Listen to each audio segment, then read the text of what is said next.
A continuación tenemos el inmenso privilegio, placer de contar con dos ponentes de altura. A mi derecha la profesora Dolors Canals, que es profesora titular de la Universidad de Girona. A mi izquierda el profesor Ángel Ruiz de Podaca, catedrático de Derecho Administrativo de la Universidad de Navarra. Y nos van a hablar de un tema que es de especial trascendencia, importancia, significancia y además complejidad, como es el tema de la calidad normativa, coordinación y simplificación administrativa en los sectores del agua y la energía. Casi nada. Entonces, sin más dilación, para no restar tiempo, porque ya sabemos que vamos muy justos con los tiempos de intervención, cuando quieras, Dolors, muchas gracias. Muchas gracias, Asensio. Buenos días a todas y a todos. Y en cuanto al apartado primero de agradecimientos, pues sencillamente lo voy a resumir en la palabra que corresponde, ¿no? Que es gracias a los organizadores de este evento por haber contado con mi participación. A mí se me asignó el apartado de calidad normativa, de racionalidad normativa, de simplificación y de coordinación o colaboración, vamos a ver en el último apartado, colaboración interadministrativa, ¿no? En ámbitos del agua y de la energía. Para mí, la gestión, porque vamos a hablar de gestión, aparte de hablar de normativa, vamos a hablar de gestión. Para mí la gestión del agua, de la energía, tiene tres planos muy concretos en los que luego, evidentemente, inciden las normas, incide el ordenamiento jurídico y, a continuación, inciden las administraciones públicas que concurren en su aplicación. ¿Cuáles son esos tres planos? Son planos de gestión. El primer plano es un plano de gestión del propio recurso, del recurso natural, la gestión de la fuente del recurso natural, mucho más cuando esa fuente es escasa, como sucede con el recurso del agua. El segundo plano sería, evidentemente, el plano de la gestión de las infraestructuras, de las instalaciones, que también puede tener relación, evidentemente, con el primer plano, que es el de la gestión de la fuente misma del recurso. Y el tercer plano es el plano de la gestión del uso y el consumo tanto del agua como de los recursos energéticos. Hay luego otro que tiene un carácter más transversal, que incide en todos ellos, que es la fiscalidad. En todos estos planos incide el regulador, el que tiene la potestad normativa.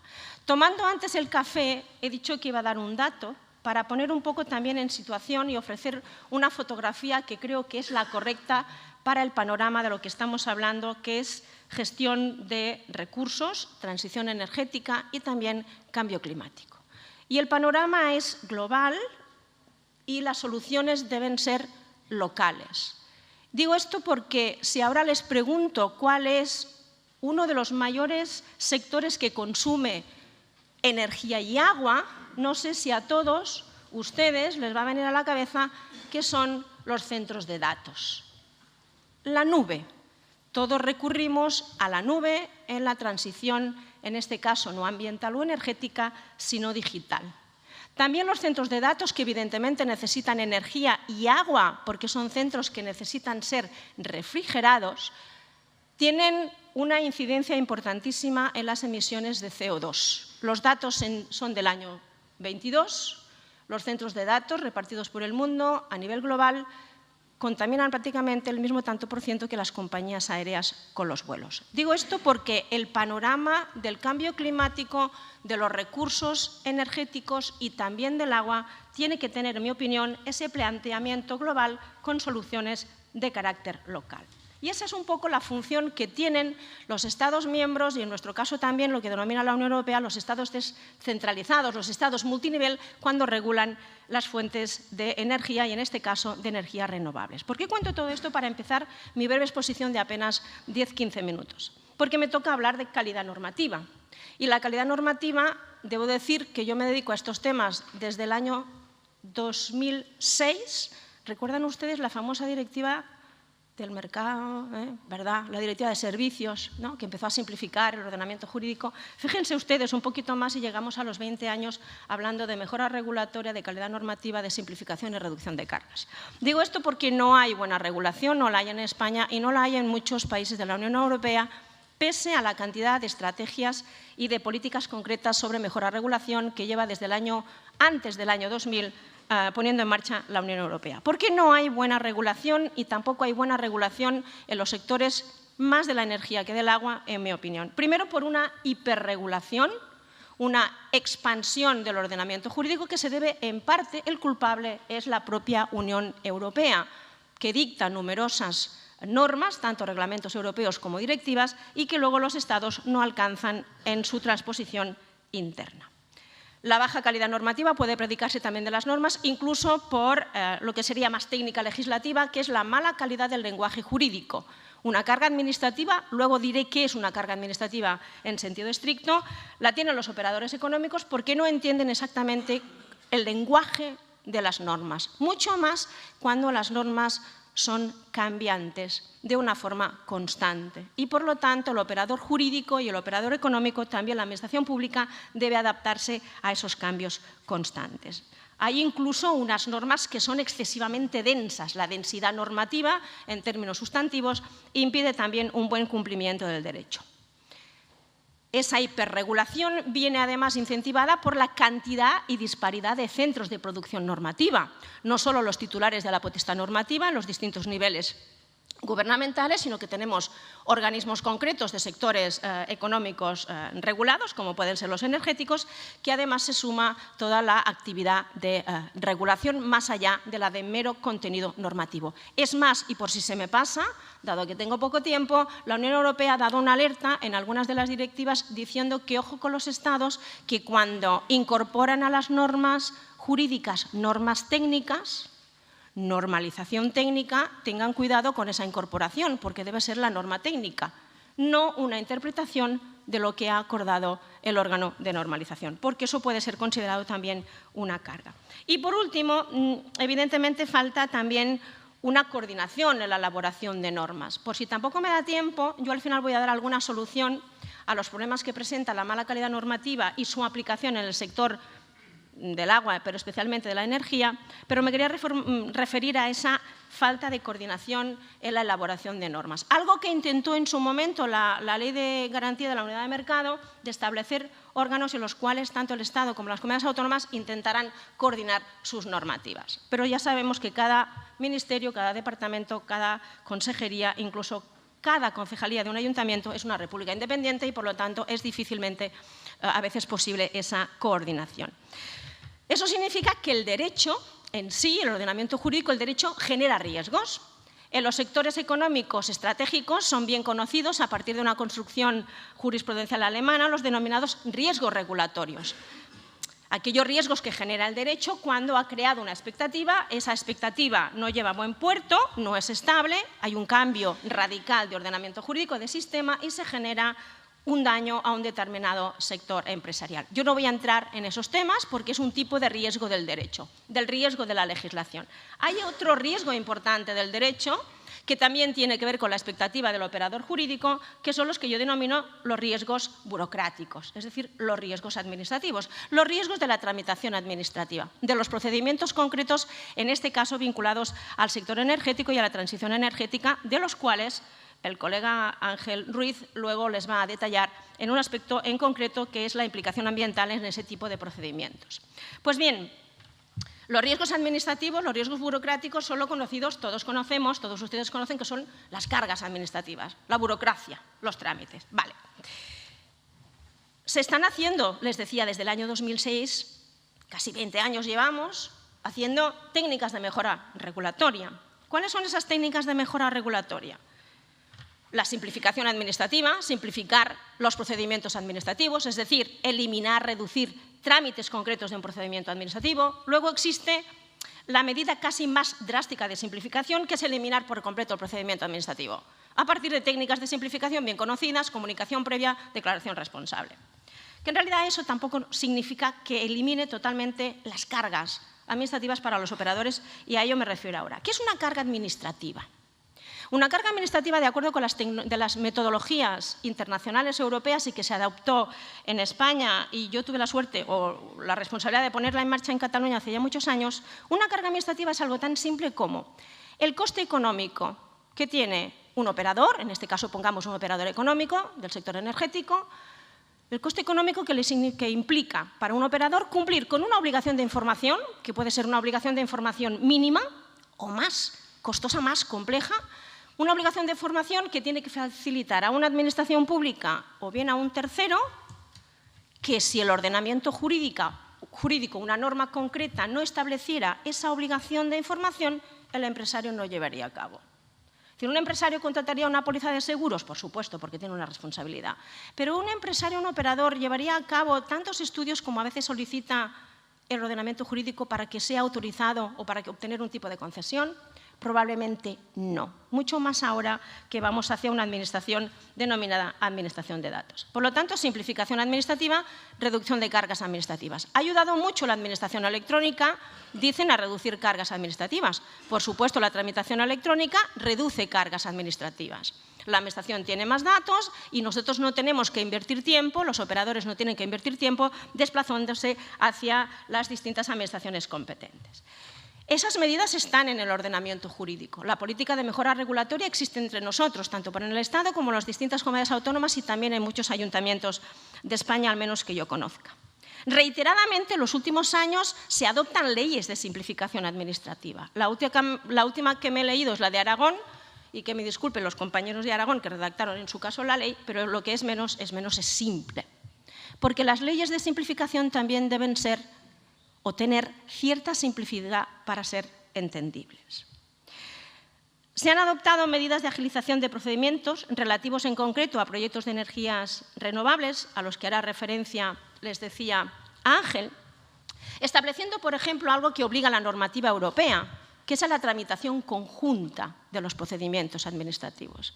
Al hecho de que cuando un operador económico presente una solicitud, a partir de ahí solo tenga un solo interlocutor, uno único, a partir de lo que ya conocemos como ventanillas únicas, puntos de contacto único, que además tenga un acompañamiento, que no deba tener como interlocutores a distintas administraciones públicas, sino únicamente a una. Establece ese Real Decreto Ley, que luego se hará referencia a la tramitación conjunta, y establece también que los procedimientos de autorización de los proyectos renovables deben tener carácter de urgencia. Antes ha dicho aquí un representante, no sé si el de la Junta, que se había declarado por decreto que debían ser preferentes. Yo no sé si la tramitación preferente es jurídicamente posible, y ahí lo dejo. Yo creo que, de acuerdo con la legislación básica de derecho administrativo, que debería cambiarse, no estoy diciendo que no, debería modificarse de una forma muy intensa para simplificar aún más determinados procedimientos, no permite esa forma de tramitar los procedimientos declarándose preferentes, salvo, en mi opinión, que exista una ley que justifique la motivación de esa preferencia. No estoy diciendo que no exista el motivo, sino que el instrumento no es el adecuado. En Andalucía, los últimos reales decretos que yo he tenido ocasión de buscar un poco también para las medidas de simplificación, mejora de la calidad normativa, en el ámbito energético, pues básicamente han consistido en eliminar informes de compatibilidad urbanística. Es verdad que en energía tenemos, y en agua, distintas administraciones públicas que convergen, y ahí están los problemas, ¿no? Distintas administraciones públicas, distintos ámbitos materiales, ámbitos sectoriales de intervención, distintas competencias, y ahí es cuando surge el conflicto, que los procedimientos se van cada vez ralentizando mucho. ¿Por qué? Porque los procedimientos, ¿qué es en definitiva un procedimiento administrativo? Un procedimiento administrativo es el cauce a través del cual la administración o administraciones competentes obtienen información para tomar una decisión administrativa. Por lo tanto, es un trámite para obtener información. Quedémonos con eso, información y datos, y luego volveré, si me da tiempo, a la administración de los datos. Claro, simplificación administrativa no es reducción de plazos. Por supuesto que reducir que un plazo tenga como máximo 2 años para tener una resolución expresa, uno lo puede entender como una medida de simplificación.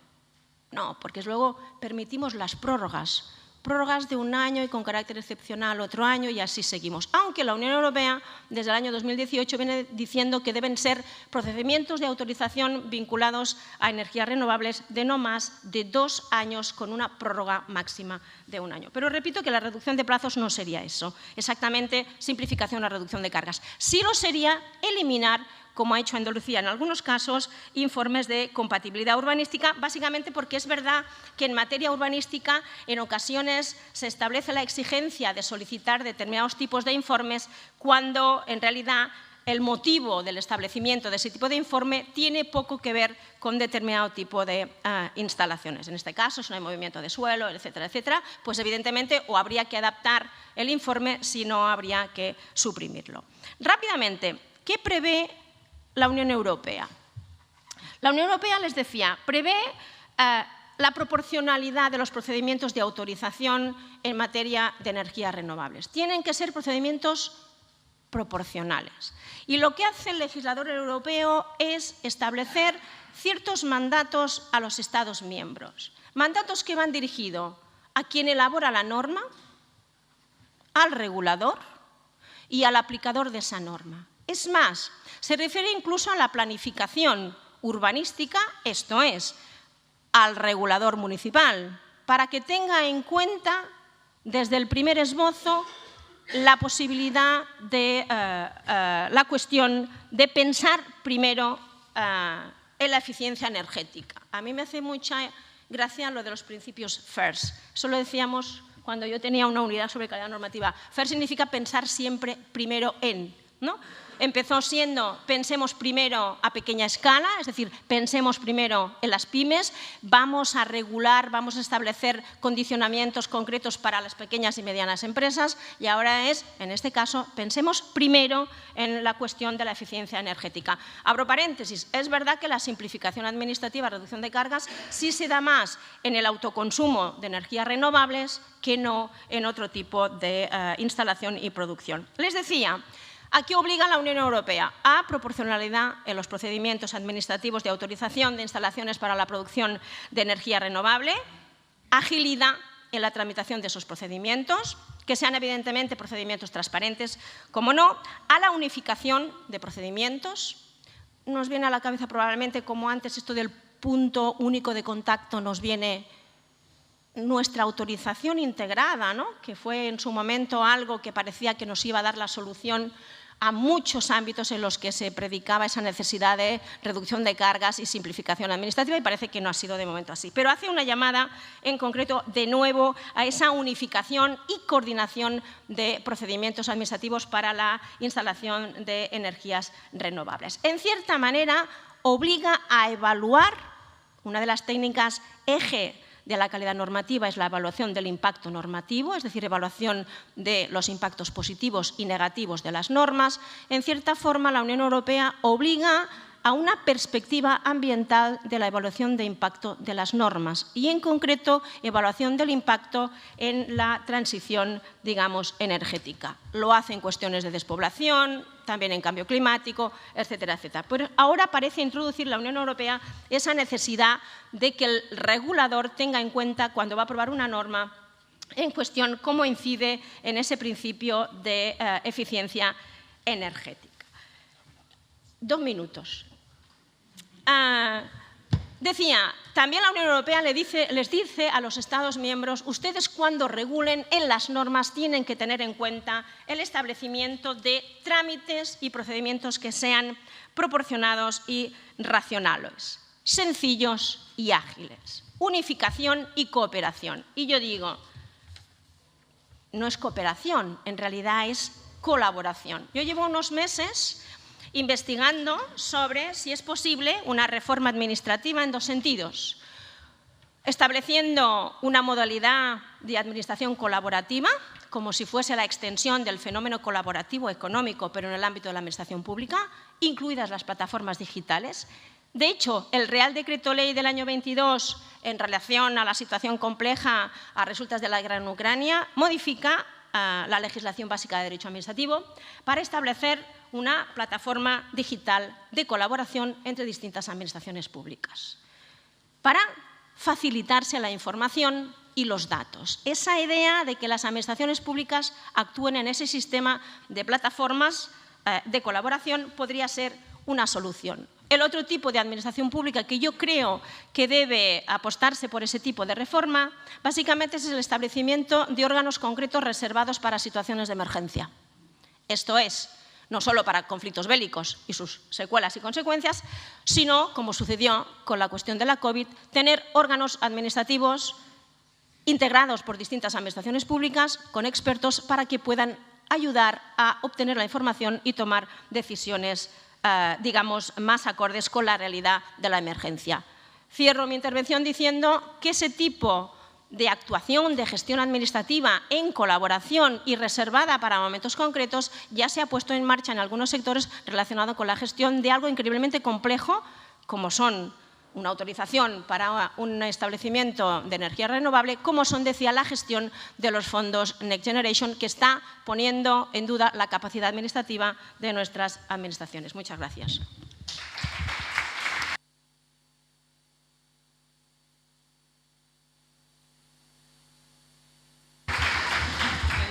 Muchísimas gracias, Dolors. Yo creo que te has ajustado perfectísimamente al tiempo y además lo has hecho de una manera muy inteligente, abriendo nuevas perspectivas y nuevos horizontes.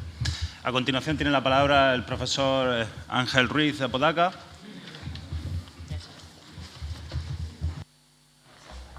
Bien, muy buenos días. En primer lugar, quiero agradecer a Esteban Arimani, al profesor Arana García, al profesor Esteve Pardo y al profesor Mellado Ruiz, las universidades de Granada, Almería y Barcelona, que le habrán invitado a participar en este interesante foro en el que en 15 minutos trataré de dar algunas reflexiones sobre un tema nada menos que la racionalidad normativa y la agilización del procedimiento administrativo. Algo que es curioso teniendo en cuenta la diarrea legiferante en la que estamos instalados.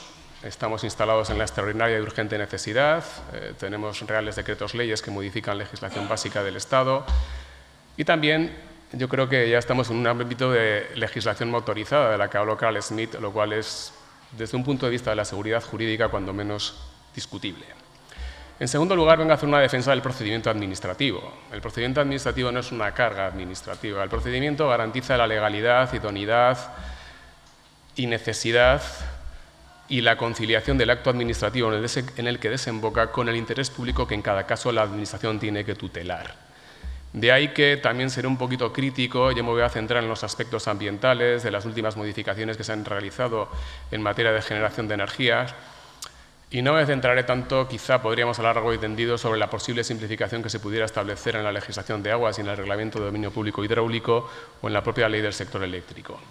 Y lo digo esto porque, como ya se ha dicho esta mañana, estamos en plena emergencia climática, pero también estamos en un escenario de auténtica aceleración en lo que se refiere a la transición energética, por causas ajenas, evidentemente, como fue la guerra de Ucrania, pero como vamos a ver, se ha llevado a cabo una, desde mi punto de vista, traslación un poco errática.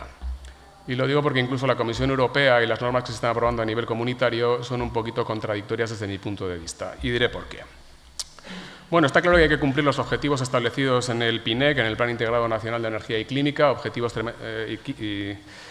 y clima, objetivos tremendamente ambiciosos, para lo cual es necesario acelerar esa transición energética que nos haga menos dependientes de los combustibles fósiles, de los que además no disponemos, y más tras la Ley de Cambio Climático, la Ley 7/2021.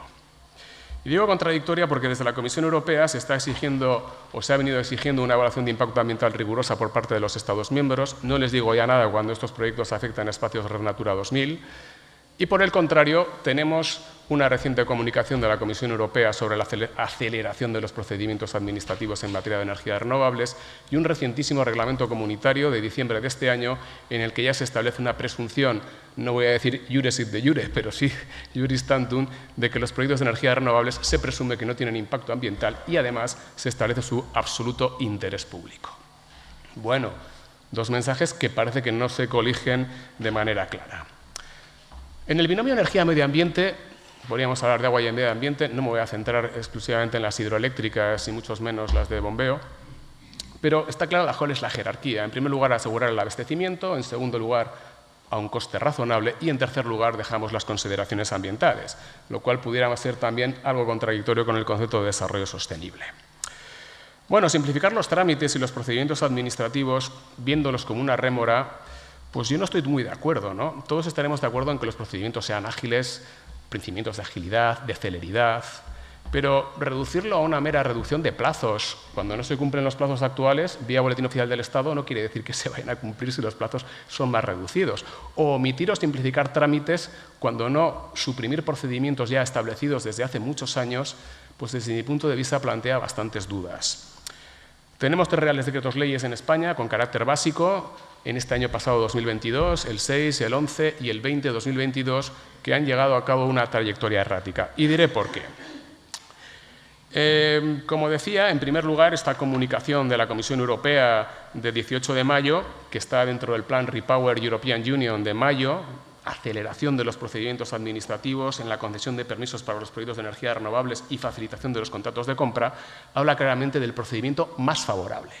Concepto jurídico indeterminado que debemos entender como más ágil, más breve, quizá menos exigente, no lo sé, no debiera ser así, e insta a establecer plazos claramente definidos, ¿acaso no lo estaban? Otra cosa es que no se hayan cumplido, acelerados, breves, plazos máximos vinculantes en el procedimiento de evaluación de impacto ambiental y, bueno, e insta en definitiva a que los Estados definan las zonas terrestres y marítimas adecuadas, limitar al mínimo necesario las zonas de exclusión, agilizar, abreviar, planificar, zonificar y reducir al mínimo la exclusión de proyectos de energías renovables. Como les decía, esto ha tomado su testigo el Reglamento Comunitario 2577 de 2022, en el que ya, como les decía, establece esta presunción. Una precisión curiosa, porque ustedes conocen perfectamente que respecto de los proyectos que se llevan a cabo en espacios naturales protegidos, Red Natura 2000, no solo es necesaria una evaluación de impacto ambiental, sino además es necesaria una evaluación ambiental adecuada en relación con los objetivos de conservación de ese espacio y que no afecte a la integridad de ese espacio. Y, de hecho, incluso cuando se trate de supuestos del 6.4, en el que ese proyecto afecte a los objetivos de conservación de ese espacio natural protegido, medidas compensatorias, porque se presume el interés público. Ya el Tribunal de Justicia de la Unión Europea, en una sentencia del 29 de julio de 2019, en relación con 2 reactores nucleares en Bruselas, establecía claramente que solo la necesidad de evitar una amenaza real y grave de corte de suministro eléctrico puede constituir una razón de seguridad pública que justifique la realización de ese proyecto que afecta a los objetivos de integridad de un espacio natural protegido, Red Natura 2000. Aquí en España conocemos proyectos que se han llevado a cabo, algunos desde luego han dado lugar a sentencias muy curiosas, no de generación de energía renovable, pero sí urbanístico, como el caso de Valdecañas, o en su día la presa de la Breña 2, donde hay una presa y una estación de bombeo y turbinado, que ustedes saben perfectamente que al final la Comisión dio el visto bueno en 2004, cuando la declaración de impacto ambiental tardó 5 años, desde 1992 a 1997, y que ya está en funcionamiento. Desde luego, esto sí que supone una rémora. ¿Cuánto tengo? ¿10 minutos todavía? Sí. Vale. Bueno, esto es una tendencia que se viene observando, y se viene observando sobre todo desde el año 2020. Ya en el año 2020, otro Real Decreto Ley, ya les digo que estamos instalados en la extraordinaria y urgente necesidad, se sustrae al Parlamento el debate de asuntos muy importantes desde mi punto de vista, se aprobó un Real Decreto Ley que ya simplificó bastante, incluso trató de establecer excepciones a la evaluación de impacto ambiental respecto de modificaciones de proyectos determinados, se redujo los plazos mucho en la evaluación ambiental estratégica, y todo ello sobre pretexto del Plan de Transformación, Recuperación y Resiliencia. Antes teníamos la pandemia, ahora tenemos la guerra de Ucrania. ¿Qué reales decretos leyes han aprobado este año? En primer lugar, el 6/2022. Este es el que ya ha modificado de una manera clara la legislación de evaluación ambiental. Ustedes saben perfectamente que prácticamente todos los proyectos de energía están sujetos a una evaluación ambiental ordinaria, incluidos los de renovables, parques eólicos de más de 50 aerogeneradores o que tengan una potencia instalada de más de 30 megavatios, parques solares de más de 100 hectáreas y cuando no se someten a evaluación ambiental simplificada. En el caso de infraestructuras hidráulicas, las presas de más de 10 hectómetros cúbicos en todo caso están sujetas a evaluación ambiental ordinaria y la simplificada cuando tengan más de 200 metros cúbicos de almacenamiento. Pero este Real Decreto Ley, además, introduce una disposición adicional 9ª en la Ley de Evaluación de Impacto Ambiental y ya establece claramente una prioridad, un adelantamiento respecto a la tramitación de procedimientos de proyectos de energía renovable. En la tramitación de estos proyectos se priorizará el despacho de los expedientes que corresponda a proyectos ubicados en zonas de sensibilidad baja y moderada.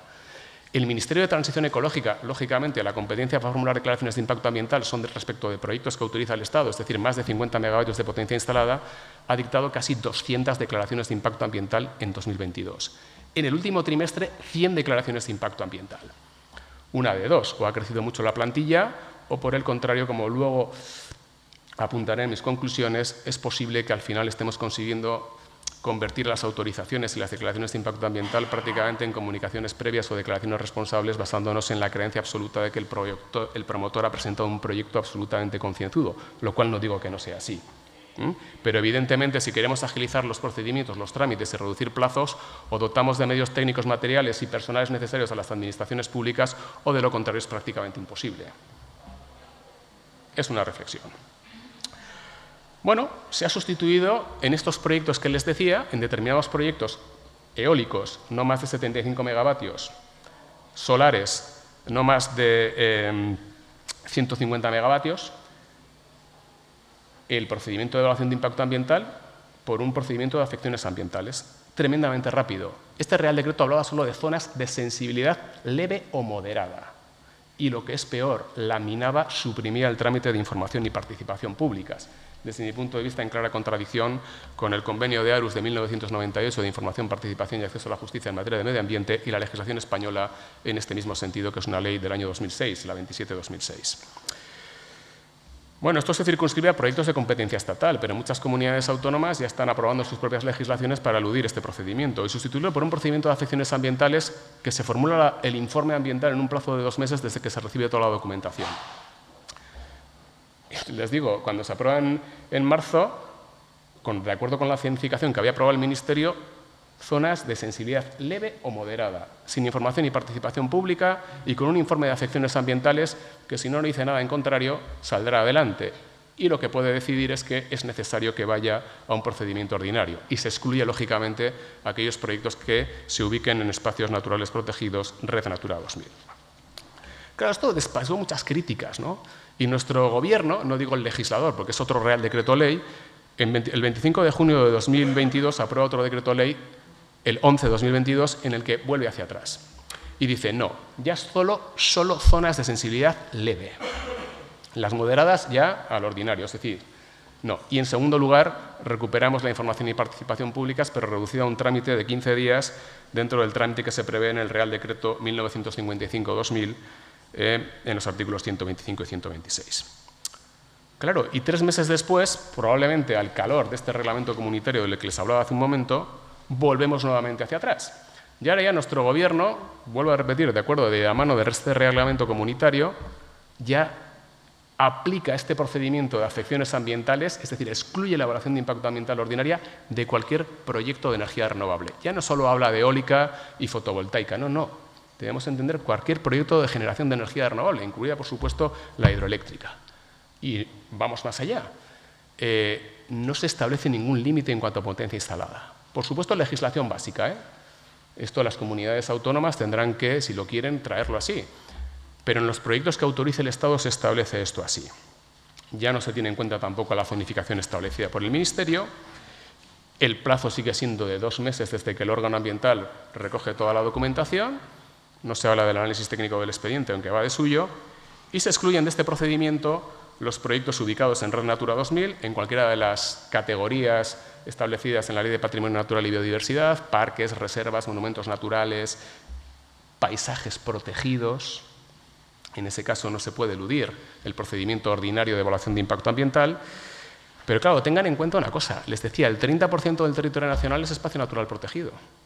Con lo cual, vamos a ver, también se excluyen las zonas marinas. Ahora que ya se ha aprobado el plan relativo a la generación de energía eólica offshore, pues también, lógicamente, este tipo de proyectos no podrán eludir el trámite de evaluación de impacto ambiental. Voy terminando. Me quedan 2 minutos. Perdón.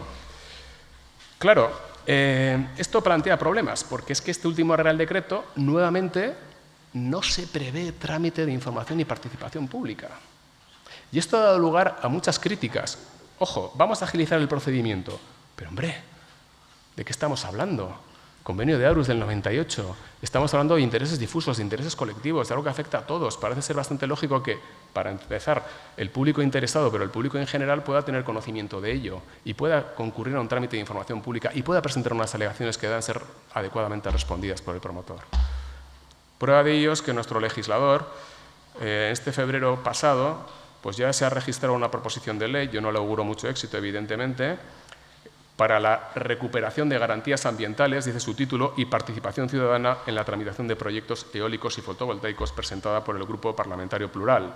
Dice proyectos eólicos y fotovoltaicos, tenía que haber dicho proyectos de energía renovable, porque es que el Real Decreto Ley 20 de 2022 no hace distingo alguno entre cualquier proyecto de energía renovable, ni en cuanto a su potencia instalada. Claro, una reflexión final.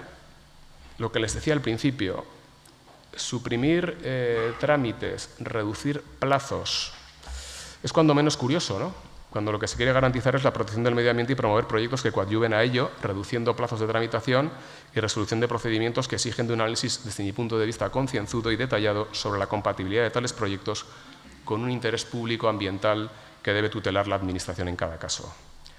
Si realmente la Administración tiene que emitir un informe de afecciones ambientales en un plazo tan breve sobre una actividad de generación de energía, aunque sea renovable y coadyuve a esos objetivos tan loables de mitigación de las emisiones, en la que se ven afectados múltiples intereses particulares y difusos, tendrá que confiar ciegamente, como les decía, en la propuesta que presente el promotor y presumir de la legalidad y la solvencia técnica del estudio de impacto ambiental que se presente. En definitiva, como les decía, estaríamos convirtiendo autorizaciones u otras técnicas preventivas de control ex ante, como este informe de afecciones ambientales, en declaraciones responsables encubiertas con forma de autorización previo procedimiento en el que la perentoriedad de los plazos obligaría a la Administración a tener una confianza importante en la propuesta planteada por el promotor. Y luego, cuando truena, lo decía Esteban, nos acordamos de Santa Bárbara. Cuando los efectos no son los deseados, ¿cómo se autorizó esto? ¿Dónde estaba la Administración? ¿Quién formuló el informe de afecciones ambientales? ¿Cómo no se inspeccionó? Claro, es decir, no podemos... Eso es una incoherencia, ¿no? Y de hecho, bueno, pues es una reflexión que planteo en general. Y nada más. Gracias.